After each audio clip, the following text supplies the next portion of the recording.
السلام عليكم ورحمة الله وبركاته. إن الحمد لله نحمده ونستعينه ونستغفره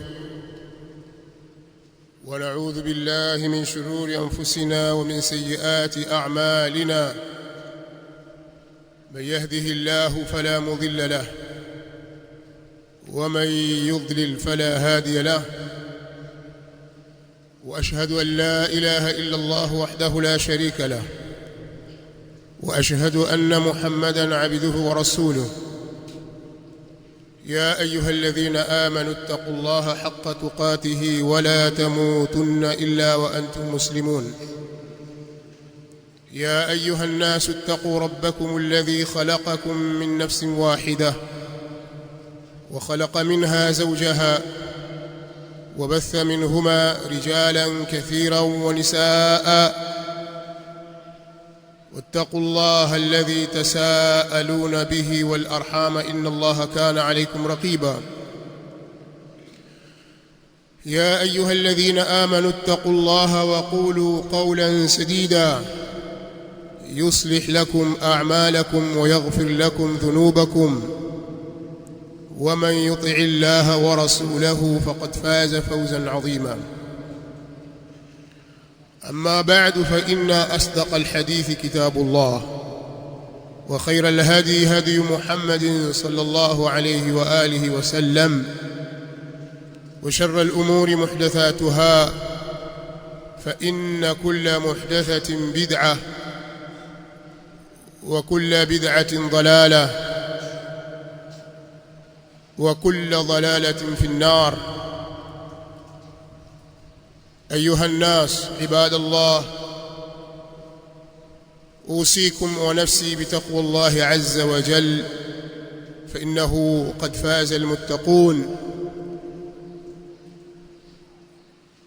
معشر المسلمين، bila shaka Ijumaa ya leo ni tarehe 2 Jumada al-Ula, ni mwezi wa mfunguo 8 katika mwaka wa 1447 min al-hijrati an-nabawiyya, ambayo nadhani inafikia tarehe 24 ya mwezi wa 10 katika mwaka huu wa 2025. Kwenye makamu hii adhim na kisimamo hiki kizito kwenye mimbar, ambapo ni mahali palipofaradhishwa Muislamu kusimama, apatikane mmoja wao asimame katika siku kama ya leo, siku al-Jum'a, azungumze na Waislamu wenzake kwa mujibu wa kitabu cha Allah subhanahu wa ta'ala na sunna za Mtume sallallahu alaihi wa alihi wasallam, kwa kuwabainishia yale yaliyoamrishwa na Allah subhanahu wa ta'ala pamoja na mtume wake sallallahu alaihi wa alihi wasallam, na yale yaliyokatazwa, na kutoa miongozo inayofungamana na maisha yao ya hapa duniani na kesho akhira, ambayo itakuwa ni sababu ya kufaulu kwao katika maisha ya sehemu zote mbili, duniani na akhira. Mtume sallallahu alaihi wasallam alikuwa akiitumia makamu hii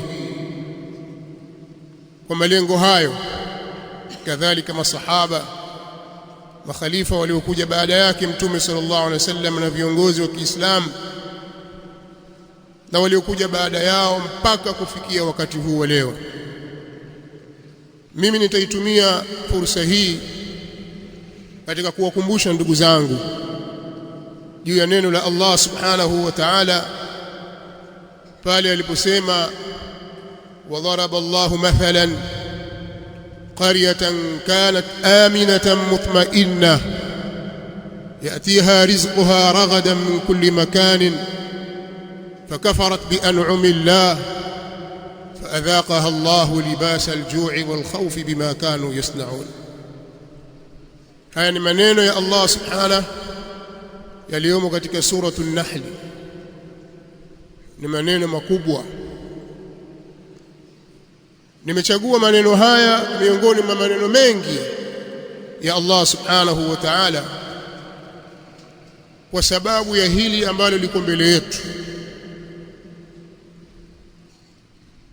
Nitaifafanua aya hii kidogo tu baada ya kuyatoa maelezo haya yafuatayo. Sote tufahamu kwamba ikifika Oktoba 29 baadhi ya Watanzania waliojiandikisha watatoka kwa ajili ya kwenda kupiga kura za kumchagua rais na wabunge au na wawakilishi pia. Hili ni jambo tumeletewa kutoka magharibi, likalazimishwa likapenyezwa kwamba lazima kuwe na utaratibu huu. Utekelezwaji wake katika nchi zetu hasa hizi za Afrika, jambo hili limekuwa gumu sana na limeleta madhara mengi sana. Na moja katika madhara yaliyojitokeza katika nchi zetu hizi za Afrika ni uvunjifu wa amani kwa sababu ya jambo hili. Mimi sitalizungumzia jambo la demokrasia wala jambo la kupiga kura. Tazungumza hiki kipengele cha uvunjifu wa amani katika nchi yetu. Ndani ya kipindi hiki cha vuguvugu la siasa kuna viashiria vingi vinavyojitokeza vya uvunjifu wa amani, na kuna watu wanaonekana wamechoshwa na amani na utulivu uliopo kwa sababu mbalimbali wanazozijua wao. Nitazitaja baadhi ya sababu hizo katika hutuba yetu ya leo. Kwa hiyo wao wanaona kwamba kile walichokisimamia ndiyo sahihi hata kama amani itatoweka katika nchi zetu. Amani ya nini bwana? Amani ya nini bwana? Hakuna haki, hakuna uhuru, acha watu wafe.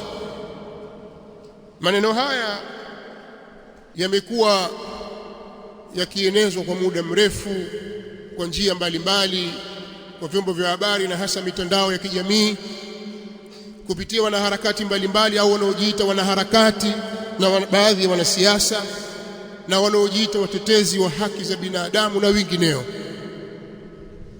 bali hata baadhi ya viongozi wa dini wakitumika katika kulisimamia jambo hili. Sasa sisi Waislamu tuna taratibu zetu na miongozo yetu juu ya michakato yote inayoendelea hiyo. Hakuna mahali Muislamu atafika kwamba sasa hapo Uislamu hauna maelekezo. Kwa jambo hili hakuna mafundisho ya Uislamu, sasa tunaweza kuchukua mafundisho mengine. Hakuna.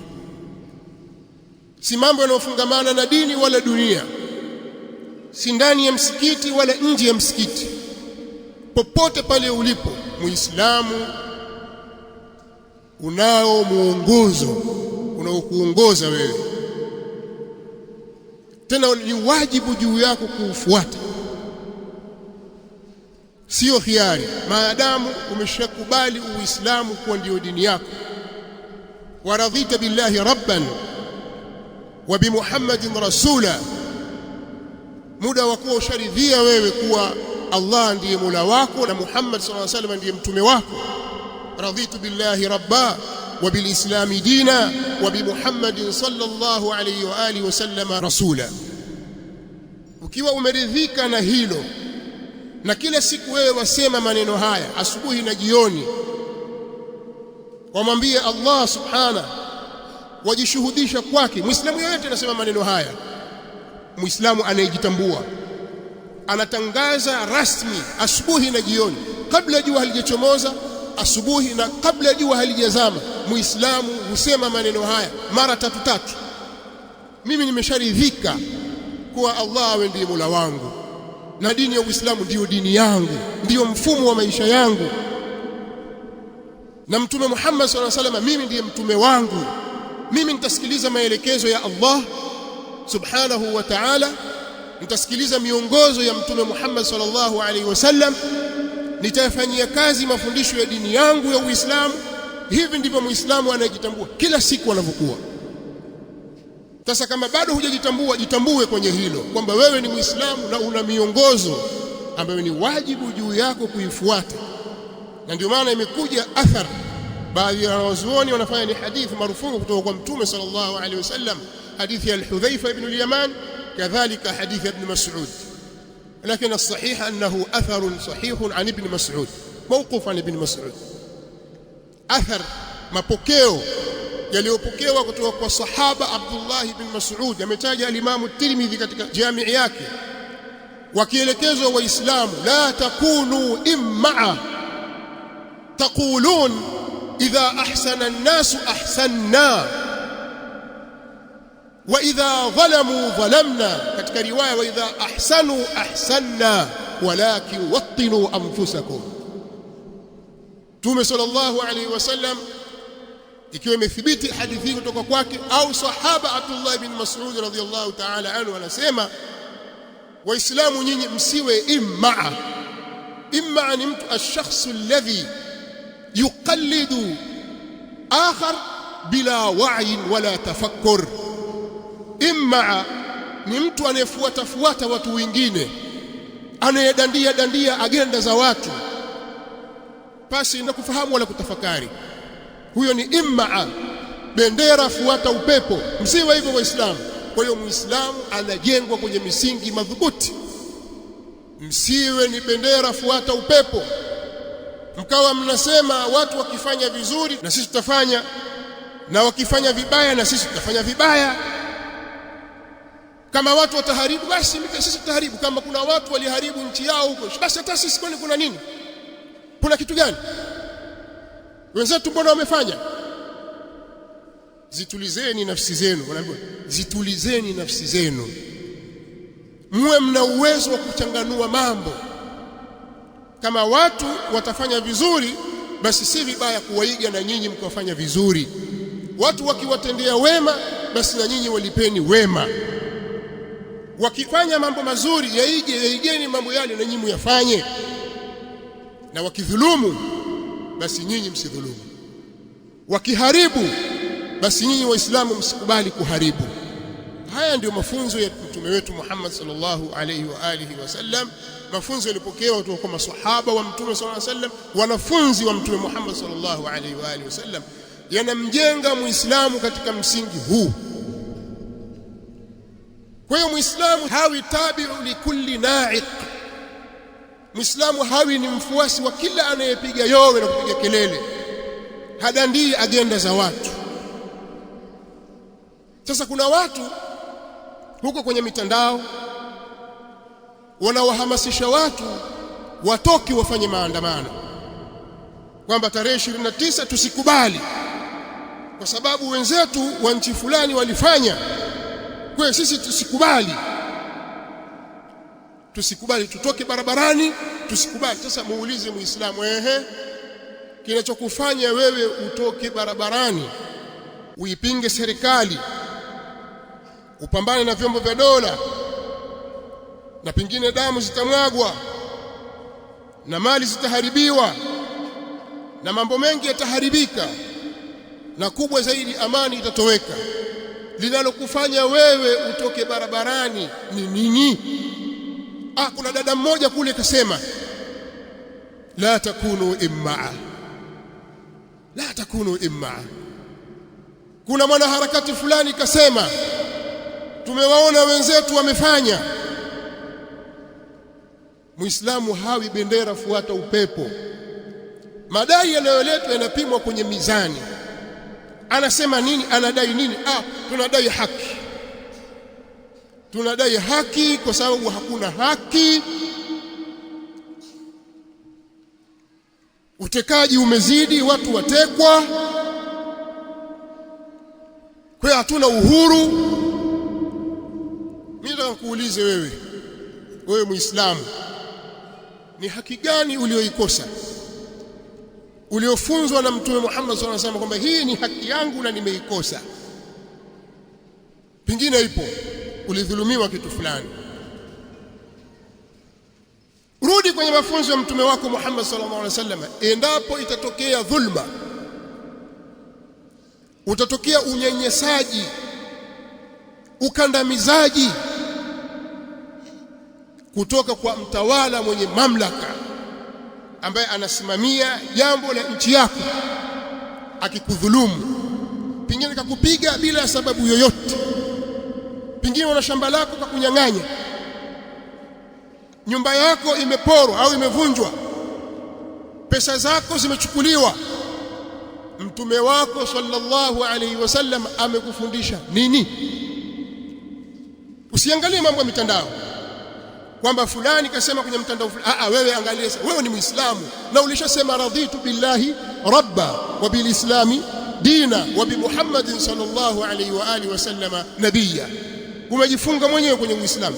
Labda vinginevyo useme kwamba kuanzia leo mimi sitaki tena Uislamu, huu Uislamu huu mimi siutaki, toka kwenda fuata kingine unachokitaka.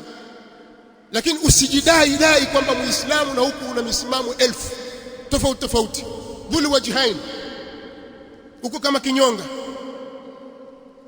Kama umeamua hivyo, mtume sallallahu alaihi wa alihi wasallam anatueleza kwamba addu alladhi alaykum, watekelezeni haki zao. Watawala wakiwadhulumu, watekelezeni haki zao. Fa innama alaykum ma humiltum, nyinyi mmelazimishwa kutekeleza lile mlilowajibishwa nalo, ni usikivu na utifu katika wema. Na haya tushayazungumza sana. Sasa mazungumzo yanarefuka kutokana na kadhia yenyewe ilivyo. Mimi nitajaribu kuyafupisha mazungumzo haya. Ufupi ni kwamba Muislamu haruhusiwi kufanya jambo lolote au kusema neno lolote linaloashiria kuleta uasi na kumpinga kiongozi hadharani, hata kama kadhulumiwa. Asubiri. Haya ndio mafundisho ya Uislamu. Lakini pia tukizichambua haki zenyewe hizo zinazodaiwa, watu watekwa. Kwa nini yule fulani katekwa? Sisi tusikie baadhi ya watu tusoma kwenye mitandao, mtu akaa kwenye mtandao anamtukana mtu. Uislamu umekataza kutukana. Hata unayemtukana akiwa ni mtoto mdogo hairuhusiwi. Matusi ni haramu. Haifai kumkashifu mtu na kuudhalilisha utu wake.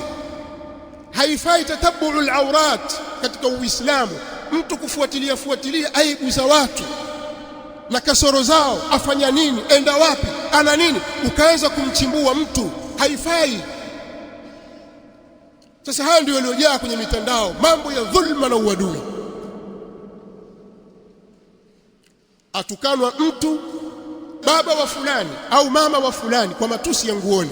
Mimi nakuuliza swali, lau kama wewe wajua kwamba fulani anatukania babangu, matusi ya nguoni, anamdhalilisha na mimi nipo, wewe utamfanya nini kama una nguvu? Sasa vipi jambo la kiongozi, mtawala wa nchi, asimame mtu aanze kumtukana mwingine?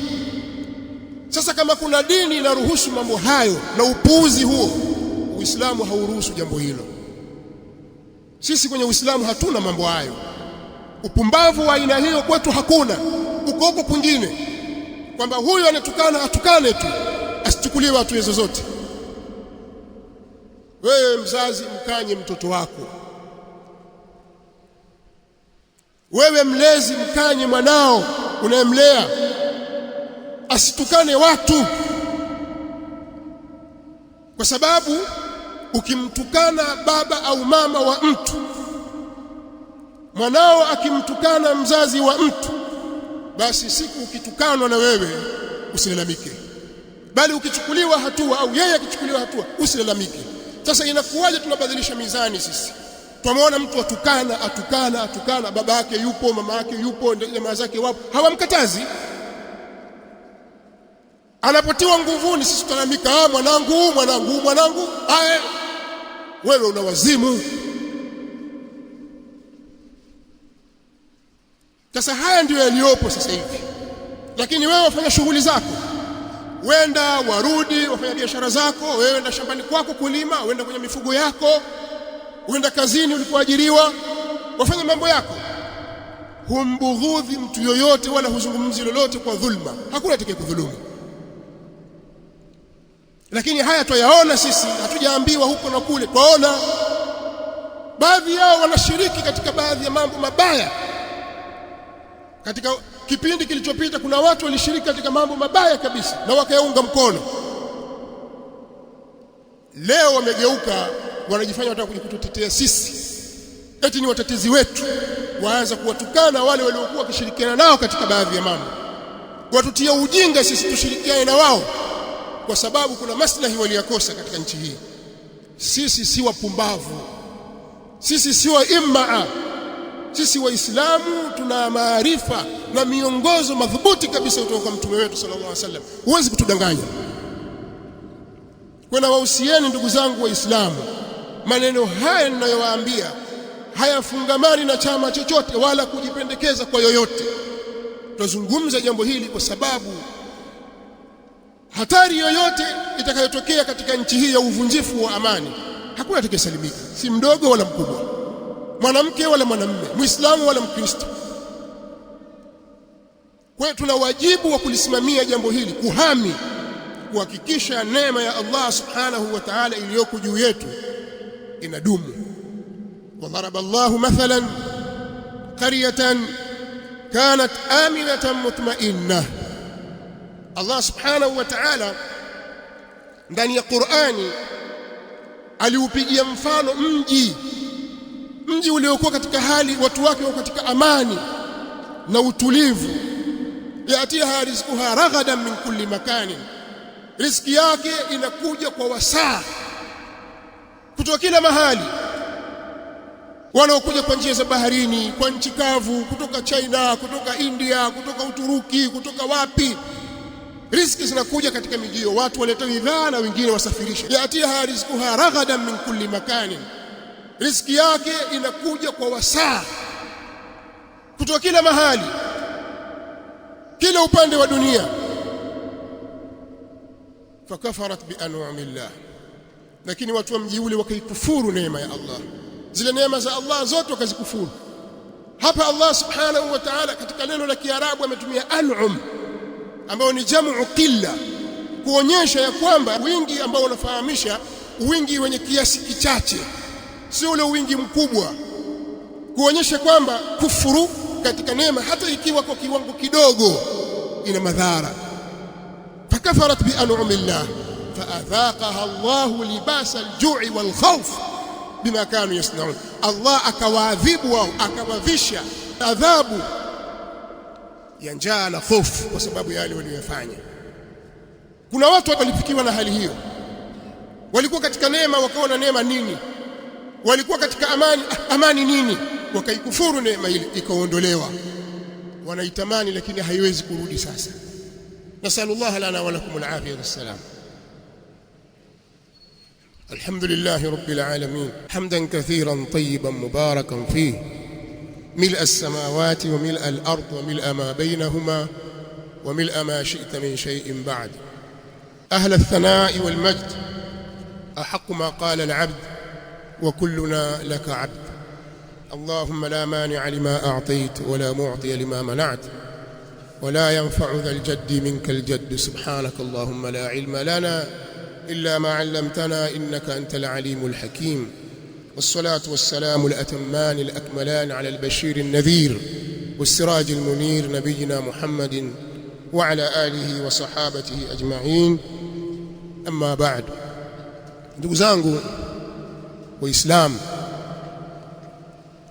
niliyoyataja ni kama utangulizi katika hutuba yetu hii. Kwenye hutuba ya pili tutataja baadhi ya vitu vichache kwa sababu ya huu muda. Kisimamo hiki hakipendezi kurefushwa na si katika utaratibu wa mafunzo ya Mtume sallallahu alaihi wasallam. Kwa hiyo nitakwenda haraka haraka kidogo. Uislamu umefunza sana na kuhimiza suala la kuitunza amani, na ndio maana Mtume wetu sallallahu alaihi wasallam katika matukio mbalimbali alikuwa akilienzi jambo hilo. Hata tukio mfano na kuandama mwezi umeandama kama nilivyoandama juzi hapa, akiuona mwezi muandamo Mtume sallallahu alaihi wasallam asema Allahu akbar, Allahumma ahillahu alaina bil amni wal iman was salamati wal islam. Alhadith, akiuona mwezi muandamo, ewe Allah, Allahu akbar, Allah tunakuomba mwezi huu uandamishe kwa amani na imani, amani idumu na salama na Uislamu. Hii inaonyesha namna dini yetu inavyopupia na kuhimiza juu ya utunzaji wa amani, kwa sababu uvunjifu wa amani ni balaa na ni adhabu. Kuijenga amani na istikrari na utulivu katika nchi au katika mji ni jambo linalotumia muda mrefu sana. Kuvunja ni dakika chache sana, neno moja tulitekeleza kuvunja, na mpaka mrudi mlipokuwa vizazi kadhaa vitaisha. Mtayakumbuka haya ninayozungumza kama mwajifanya hamuelewi. Sasa Uislamu unalitilia mkazo sana jambo hili, hasa walinganizi wa da'wa hii, maulama wa da'wa hii, inaitwa ad-da'watu as-salafiyya. Tangu kale, tangu hapo mwanzo, kwa kuwa maulama wake wameshajiamulia wao na kuazimia kuwa wao watashikamana na mafunzo ya Qur'ani na sunna za Mtume Muhammad sallallahu alaihi wasallam kama yalivyofahamika na wema waliotutangulia, basi tangu hapo zamani maneno yao ndio hayo hayabadiliki, yakihimiza juu ya utunzaji wa amani. Utashangaa ukiangalia maneno ya Sheikhul Islam Ibn Taymiyyah. Sheikhul Islam Ibn Taymiyyah Ahmad bin Abdul Halim ibn Abdul Salam Al-Harrani rahimahullah ta'ala amefariki mwaka 728 Hijiria, karne ya 8 ya Kiislamu, miaka zaidi ya 700 kwenda 800.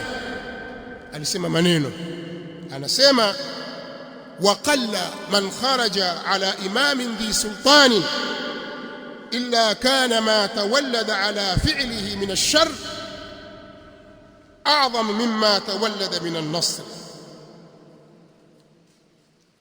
maana yake anasema hivi, mara chache sana kupatikana mtu anayeamua kufanya uasi na kufanya mapinduzi dhidi ya mtawala ambaye tayari ana mamlaka kivyovyote vile, ameingia kivyovyote vile, lakini tayari ametamakani kwenye kiti cha uongozi. Sasa akijitokeza mtu yoyote anataka kumuondosha kwenye kiti chake, ni mara chache sana anayejaribu kufanya hivyo akafanikiwa, isipokuwa kunazalikana shari kubwa sana kutokana na vitendo vyake kuliko lile analolidhamiria ambalo ni kutetea haki, kunusuru. Shari inayotokea ni kubwa sana kuliko lile analotaka kulileta. Wataka kuleta nini? Haki ya nini? Haki ya kuzungumza, kila mmoja aseme. Haki ya nini? Haki ya kutawala, kwamba kila mmoja anaweza kutawala. Haki ya nini? Haki ya mshahara, haki ya mgao wa pato la taifa, tuwe sawa. Hilo unataka kulifanya wewe, hilo unalolifanya hilo unakutaka kupindua au kwenda kinyume ili umtoe mtu kwenye kiti chake, madhara yake yanakuwa makubwa zaidi kuliko lile ambalo wewe unataka kulifanya pengine lisiwe. Bali anasema katika maneno mengine, wala'allahu la yakadu yu'rafu ta'ifa kharajat ala dhi sultanin illa wa kana khurujuha min alfasadi ma huwa a'zamu min alfasad. Ni mara chache sana, asema huenda ikawa haijawahi kutokea kujulikana kikundi chochote ambacho kilifanya uasi kikataka kutoka nje ya mtawala. Yani historia ukiifuatilia, ukigusagusa, utaona kwamba ni mara chache sana kuwa wanaofanya hivyo wanafanikiwa, mara chache sana. Mara nyingi uharibifu unaotokea ni mkubwa.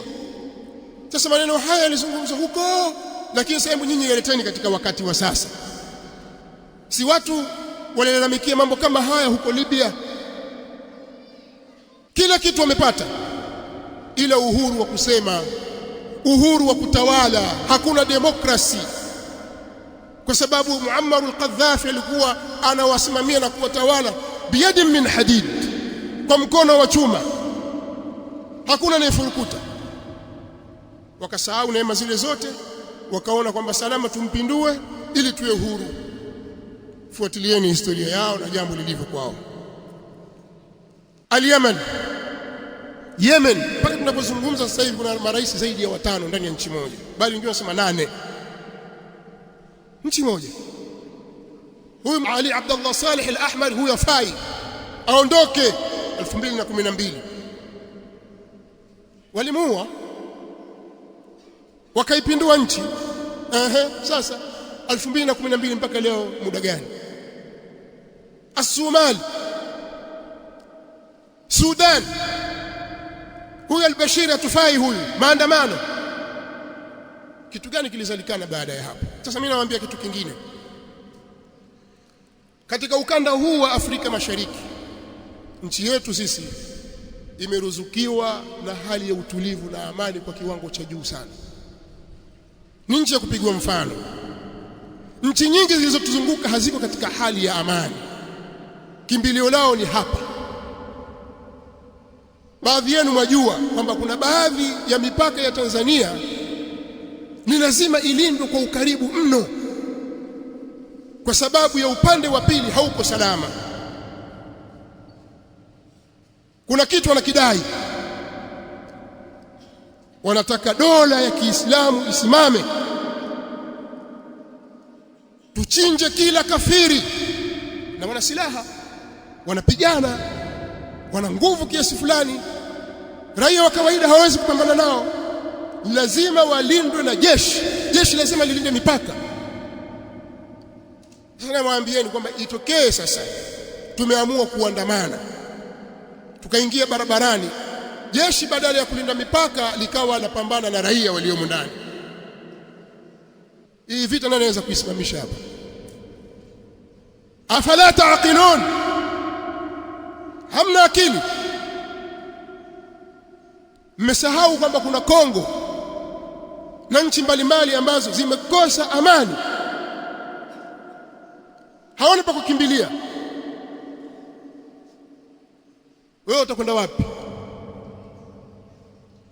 Sasa nyinyi jitoeni akili, jitoeni fahamu, lakini mnachokifanya ni ubinafsi, kwa sababu hawa watu wa maandamano, labda tukizichunguza sababu zao kubwa kabisa, mimi nikitafakari naona hazitoki nje ya mambo 5.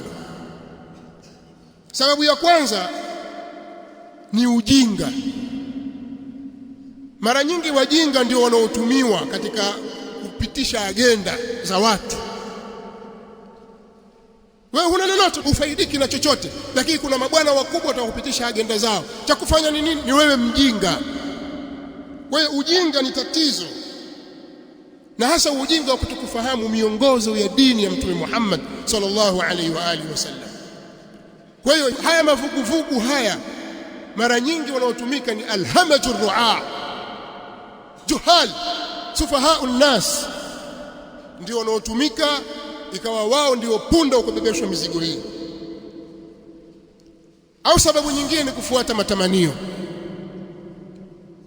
na kufuata mkumbo, kama nilivyoeleza katika athari ile au hadithi ile iliyotangulia, mtu akawa ni bendera afuata upepo tu.